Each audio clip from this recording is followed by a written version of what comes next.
Magandang araw mga ka-mercenary, salamat po sa walang sawang pagsuporta kay Ghislaine.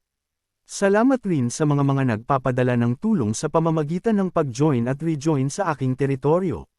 Shout out po sa inyo, Marquez Nelson, Adipen. Salamat rin po sa inyong lahat.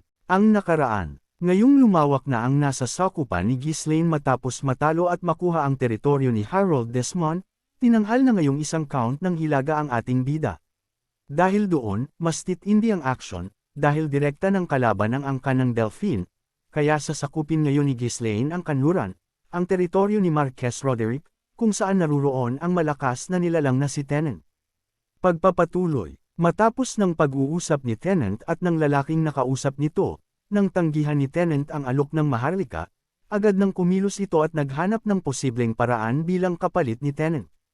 Kaya galit na galit ang isang ito, naiinis dahil ang pride raw na pinapakita ni Tennant ay napakawalang kwenta, malakas nga raw pero hindi naman magamit ang lakas sa labanan, lalo sa kinakailangang oras.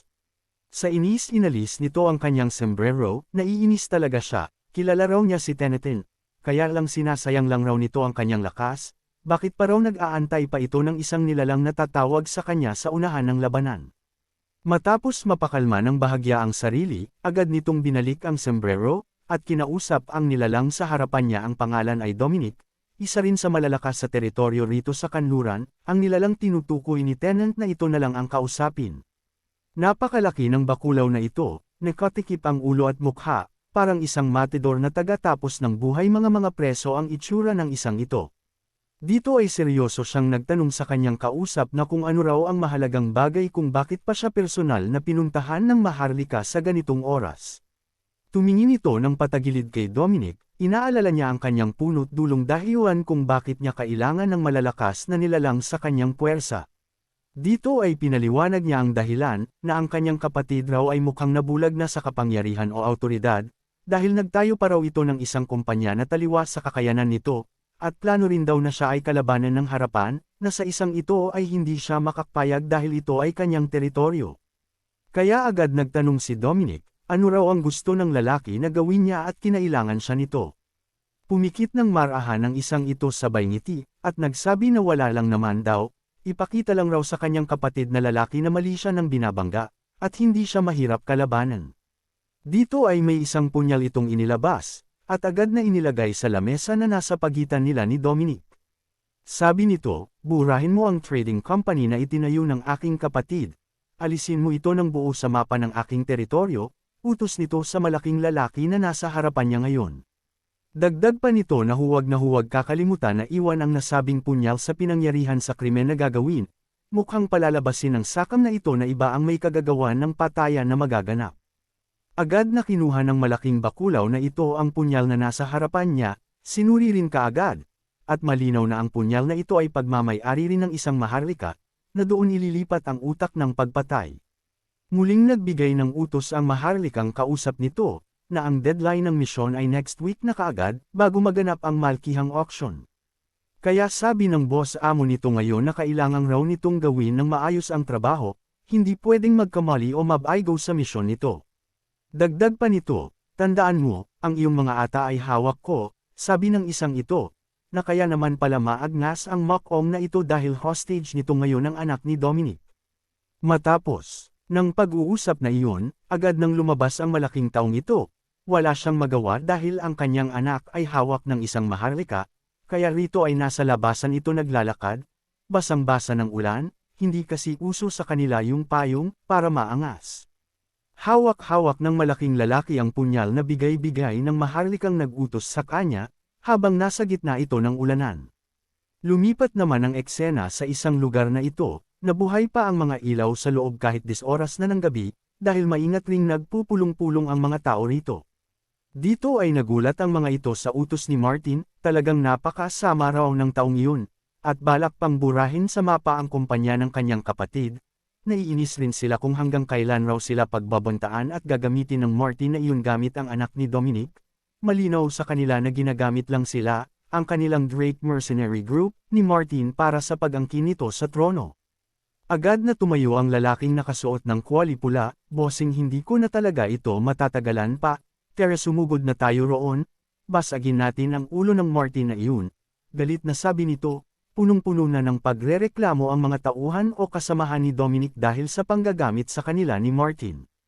Tumahimik kayo, inis na sabi nito, kung hindi ninyo alam kung saan nakakulong ang aking anak. Manahimik na lang kayo.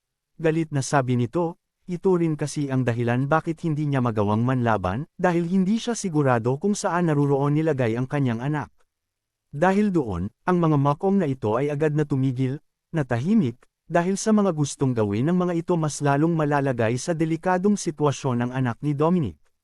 Sa likuran ni Dominic ay may isang babae na nagsalita, ang panahon ngayon talagang nakakabwisit, sabi nito. Nagsalita pa ang babae, na ano pa raw silbi nila na pinakamalaking mercenary group sa buong kaharian ng Luthania, kung sa huli lang raw ay mga aso lang sila na sunod sa Niran sa anak ni Roderick, na agad namang nagalit ang lalaking reklamador na nakakulay pula na hoodie. Dito pinaliwanag ng isang ito ang sitwasyon ng misyon na binigay sa kanila, iyon daw ay dahil ang kumpanya na buburahin nila ay pagmamay-ari ng kuya ni Martin na hawak ang mataas na pondo o kumpanya ng Roderick. Ang ipadala raw sila roon ay parang pagpapadala sa kanila sa kanilang kamatayan. Dagdag pa nito na ano pa man raw ang mangyari, susundin nila ang plano ng kanilang captain, kaya lang simula raw sa mga oras na ito, hindi na raw sila makakatakas pa sa anino ng Martin na iyon hanggang kamatayan nila. Rinig na rinig ni Dominic ang mga sinabi ng babae, lahat iyon ay may punto, dahil hanggat hawak ni Martin ang anak ni Dominic, gagamitin sila ng makom na iyon hanggang kamatayan nila. Tahimik lang ito, hindi makapagsalita, iyon ay dahil hawak rin niya ang buhay ng kanyang mga tauhan o kasama, bawat desisyon niya ay mahalaga.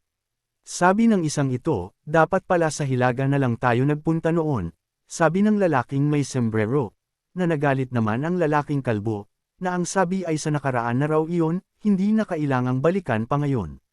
Sabi pa ng nakasombrero, kung maagad raw sila nagtayo ng kumpanya sa Hilaga, tiyak raw ay nasa pangangalaga raw sila ngayon ng sikat na pinuno sa Hilaga ngayon si Count Fenris, na ang ibig sabihin ay nakarating na nga sa kanila ang balita kung gaano kalakas at kahusay si Ghislaine, sabi pa ng kalbo, oo nga, nabalitaan ko rin na talagang inaalagaan niya ng maganda ang mga mercenary na naruroon, nasabi pa ng mga ito na kahit raw ang mercenary group na Cerberus, ang pangkat kung saan naruroon si Kaor na sakit sa ulo raw ng mga teritoryo ng Zimbar ay nasa pangangalaga na rin ni Ghislaine.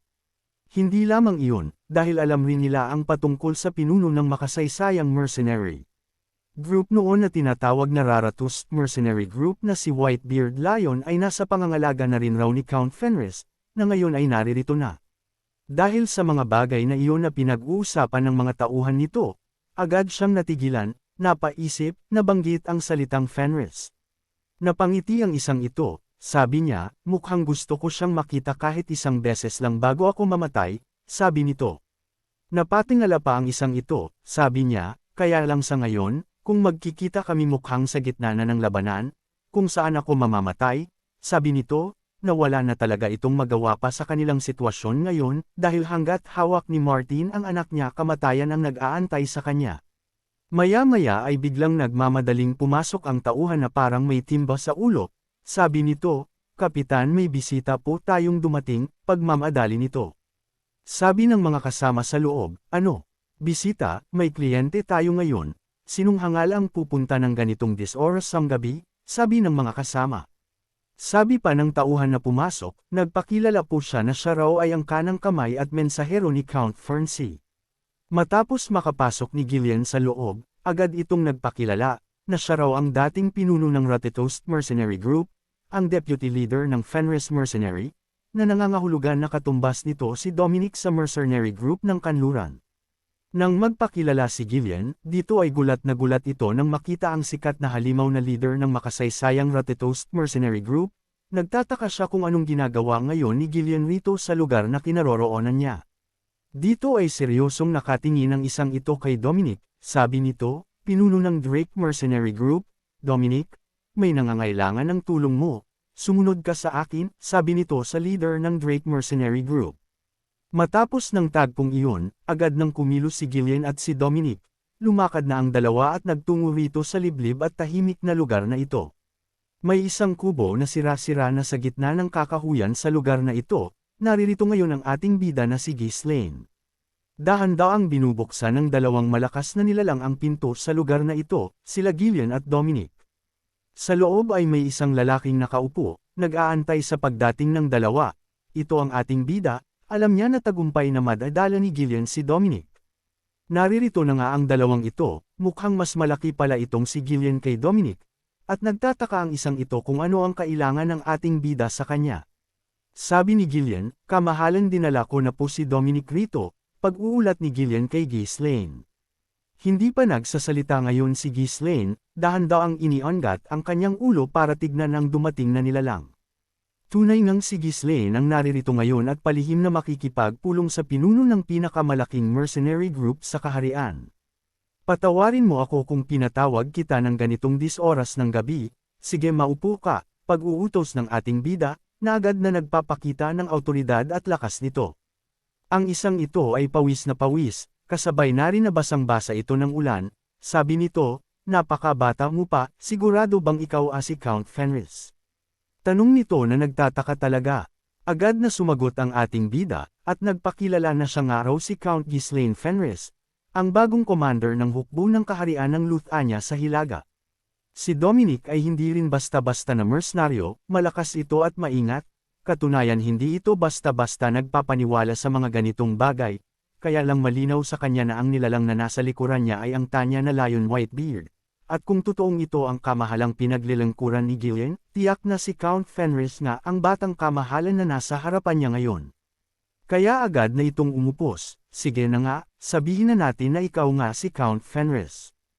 Anong kailangan mo sa akin, sabi nito.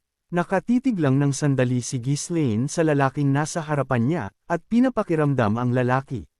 Nagsalita ito, nais ko ang Drake Mercenary Group ay maging parte ng aking nasa sakupan.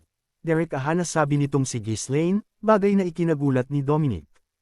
Kalokohan, nabalitaan ko na ang Fenris ay nakuha na ang malalaki at malalakas na mercenary sa Hilaga, bakit ang sikat at dakilang pinuno ng Hilaga ay interesado sa mercenary group na nasa kanluran? Pagtataka nito, sabi naman nitong ating bida, kailangan raw niya ang network o ang impluensya na tinayo nitong si Dominic sa kanluran, dahil plano raw ni Ghislaine na ilagay sa kanyang pamumuno ang lahat ng mersenaryo sa kaharian ng Luthania, at magagawa niya iyon sa pamamagitan ni Dominic na may malaking impluensya ngayon sa karamihan sa mga mersenaryo. Sumama ka sa akin at ang iyong grupo sa Fenris, sabi ng ating bida, na natahimik ng husto itong si Dominic, hindi makapaniwala sa kanyang narinig. Para ito ngayong binuhusan ng malamig na tubig, dahil ang sikat, ang malakas, ang dakilang pinuno ng Hilaga ay nasa harapan niya ngayon at nais na kunin rin ang kanyang pangkat na maging parte ng nasa sakupan ng Hilaga, bagay na narinig niya sa kanyang mga kasama na maganda ang pakikitungo ni Ghislaine sa mga mercenary. Kaya lang ang pagkagulat na iyon na may kasamang kagalakan at tuwa ay napalitan ng isang nakakapanlumong katotohanan, kay naging ganito na lamang ang itsura nito. Iyon ay dahil naalala nito ang mukha ng napakasamang maharlika na gumagamit sa kanila ngayon. Iyon ay dahil hawak-hawak ni Martin ang anak ni Dominic, bagay na pumipigil sa kanya na sumama, o tanggapin ang alok ni Ghislaine. Biglang napangiti ito, at nasabi sa sarili na ang nangyayari raw ngayon sa kanya ay parang isang nakapagandang panaginip, dahil gustong-gusto niyang tanggapin ang napakagandang alok, kaso hindi pwede. Sabi ni Dominic, ako po'y nagpapasalamat sa inyong alok, kaya lang hindi ko po ito matatanggap, sabi ni Dominic, na agad namang naging seryoso ang ating bida, pero hindi na siya nagtataka rito ngayon. Dahan-daang tumatayo ngayon si Dominic, sabi nito, ang kanluran po ay may sariling problema na pinagdadaanan ngayon, kahit kayo po ang pinakadakilang kamahalan ng Hilaga, wala po kayong magagawa rito, sabi nito. Bago ito makatayo, biglang nagsalita ang ating bida, na hostage ba ang anak mo? Tanong ni Ghislaine, dahilan para mapahinto ito sa pagkakabigla. Sabay nanlaki ang mata nito na tumitig kay Ghislaine, paano raw ito nalaman ng ating bida, paano nangyari iyon, dahil siya lang si Dominic, at ang mga tapat na tauhan lang nito ang nakakaalam ng bagay na iyon. Tinanggal ni Ghislaine ang takip sa kanyang ulo, sabi nito, ako na ang bahala sa problema mo ngayon, simple na sabi nito kay Dominic. Iyon ay dahil walang problema ang hindi kayang solusyonan ng ating bida para sa pinapangarap niyang plano. Sabi pa nito, sisiguraduhin ko na hindi ka na maiipit pa, at hindi ka na matatali sa pamilya ng Marquess Roderick na iyon kailanman, malinaw na sabi ni Ghislaine, na para bang isa itong propeta na alam ang lahat ng bagay. Ganito na lang ang kabuoang loob ni Ghislaine na kunin si Dominic, dahil ito ang huling mercenary leader na kinaharap niya noon sa kanyang naunang buhay, si Dominic Drake, isang malakas na mercenary, na may sandata na napakalaking maso, na para bang ito ay si Teresla ng ML. Dahil sa mga detalyadong salita na binitawan ng ating bida, wala nang nagawa pa si Dominic, dahil wala na siyang mate at tago pa, kaya ipapaubaya na lamang kay Ghislaine ang lahat. Matapos noon, agad nang kumilos itong si Ghislaine at ang kanyang mga piling tauhan, naririto sila ngayon sa isa sa mataas na lugar rito sa kanluran. Kasama ni Ghislaine ngayon rito, si Lucas at si Belinda, namangha si Lucas sa kanyang nakita na napakamamahalin at napakayaman naman pala raw ni Martin, o mga anak ni Marquez Roderick. Si Belinda naman ay napapatanong na lang, bakit raw sa tuwing pumupunta sila ng bagong lugar, lagi na lang raw ganito ang trabaho niya. Sabi lang ni Ghislaine, hindi naman daw bagay o nararapat na ang pinuno ng hukbo ng hilaga ay lumusab sa loob ng basta bata na lang. Sabi naman ni Lucas, kamahalan sa palagay ko ang ginagawa natin ngayon ay padalos-dalos na, nakangiting sabi nito. Agad nagtanong si Ghislaine kung dala-dala ba raw ni Belinda ang parcel, at kinukuha niya ito ngayon, na si Belinda naman ay agad na iaabot ito sa ating bida. Dito ay agad na lumundag itong si Ghislaine mula sa kinaroroonan nila, at nagutos na siguraduhin raw na maging ligtas ang anak ni Dominic. Sabi naman ni Belinda, ano? Akala ko sama-sama tayong palihim na papasok sa loob, pagtataka nito. Dito ay isang ngiti ang naging tugon ng ating bida, sabi niya, sa harapang pinto ako dadaan, sabi nito, na ito pala ang hindi padalos-dalos na plano niya, kakaiba talaga. At ayun na nga, nagsimula na nga talaga ang action, ang misyon ni Ghislaine para kunin si Dominic Drake at ang buong mercenary group nito, kaya papasukin niya ang mansion nitong si Martin. Nakapasok na nga kaagad si Ghislaine sa loob ng mansion nito, pero hindi sa marahas na paraan, kundi sa tamang pagkatok at pagtawag rito kay Martin. Nasabi pa nito na sa umpisa raw ay naghihinala pa siya, dahil wala raw ni isang escort o mga sundalo na kasama si Ghislaine na dumating, pero malinaw raw sa kanya na si Count Fenris nga ang nasa harapan niya ngayon. Agad itong nagtanong, ano raw dahilan ng pagpunta ni Ghislaine rito sa kanyang teritoryo. Hindi niya gusto ang pagpunta ng sikat na pinuno ng hilaga rito sa kanya. Dito ay nagkakaroon na ng hinala si Martin, kaya nagtanong ito kung naparito ba raw si Ghislaine para bilhin ang Drake Mercenary Group, dahil kilala nga ang ating bida na kinukuha ang mga mersenaryo. Sabi pa nitong si Martin, ibang klase, dahil lang sa walang kwentang mga mersenaryo pumunta ka rito ng palihim na mag-isa ng ganitong 10 oras ng gabi. Sabi naman nitong si Ghislaine, hindi ako naparato para lang sa isang mersenaryo, naparito ako para hanapin ang isang mapapakinabangang espada, paliwanag nito nang nakapikit at nakangiti. Agad namang sumagot ang isang ito na ang tinutukoy ng ating bida na espada ay pagmamay-ari raw nito. Iyon ay walang iba kundi si Dominic Drake ang leader ng Drake Mercenary Group. Dito ay basang-basa ng ulan itong ating bida, na hindi niya inaasahan na ganito kapalaban itong si Martin. Sabi niya ito raw ang dahilan bakit siya naparito, upang bilhin raw ang espadang iyon. Napakapangahas, sabi ng isang ito na naiinis sa kay-abangan ng ating bida, na kung ituring raw ang lahat ng bagay ay kayang bilhin. Alam ni Ghislaine na hindi niya basta-basta mapapapayag itong si Martin, kaya rito ay daladala niya ang isang supot ng parcel na hiningi niya kay Belinda, isa itong bagay na magagamit niya para siguraduhing mapapayag si Martin. Agad na binuksan ni Ghislaine ang supot na tumambad sa harapan nila ang marami-maraming bilang ng runestone, kadalasan ay epektibo ito, at hindi pa nabigo ang ating bida sa ganitong klaseng pang-aakit na paraan para makuha niya ang kanyang gusto. Dahil kilala ang bagay na dala-dala ng ating bida, itong si Martin ay gulat na gulat ngayon sa kumikinang-kinang na bagay sa kanyang harapan ngayon, dahil ang ganito lamang kaunti na bilang ng runestone sa harapan niya ay sapat na para magtayo ng 2 kastilyo sa kanluran. Dahil sa sakam ang isang ito, hindi siya papayag na ganito kaunti na runestone lang ang makukuha niya. Sabi nito, gusto mo na ibenta ko sa iyo ang Drake Mercenary sa ganito kaunting halaga lang.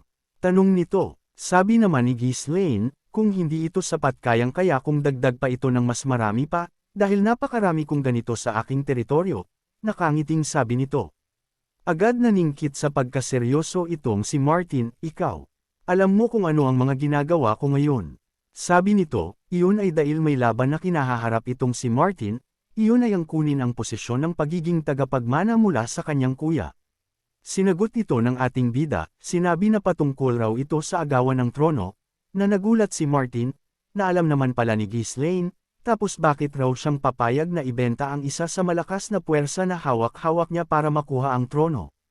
Sa tingin mo ba isa akong hangal para gawin iyon? Galit na sabi nito kay Ghislaine na hindi raw niya ibebenta ang Drake Mercenary. Sinagot ito ni Ghislaine, sorry, hindi ka nga isang hangal, pero mas mababa ka pa sa isang hangal, sabi nito, na napapikit na lang. Ngumiti pa ito at nagsabi na bakit raw baliw raw itong si Martin sa mercenary group para lang sa isang agawan ng trono, kaya raw ito ang dahilan bakit tingin ng kuya ni Martin na isang mahinang kalaban o insekto lang si Martin. Dahil doon, agad na nanlaki sa galit ang mga mata nito, dahil sukdulan ng pang-iinsulto ng ating bida sa makong na ito. Walang hiya ka, sawa ka na ba sa buhay mo? Gusto mo na bang mamatay? Sigaw nito, na napatayo na lang, at inilabas ang kanyang sandata para patayin ang ating bida. Pag-anda na ng pag-anda ang mga kaganapan, mas lalawak na ng husto ang nasa sakupan ng ating bida sa oras na makuha niya ang Drake Mercenary Group, at nalalapit na rin ang paglitaw ni Dark. Sa mga nakakaalam nito sa novel, ano kaya ang itsura ni Dark, katulad ba ito nila Wrath o ni Kairam na mga bilog na elemental spirit? Abangan!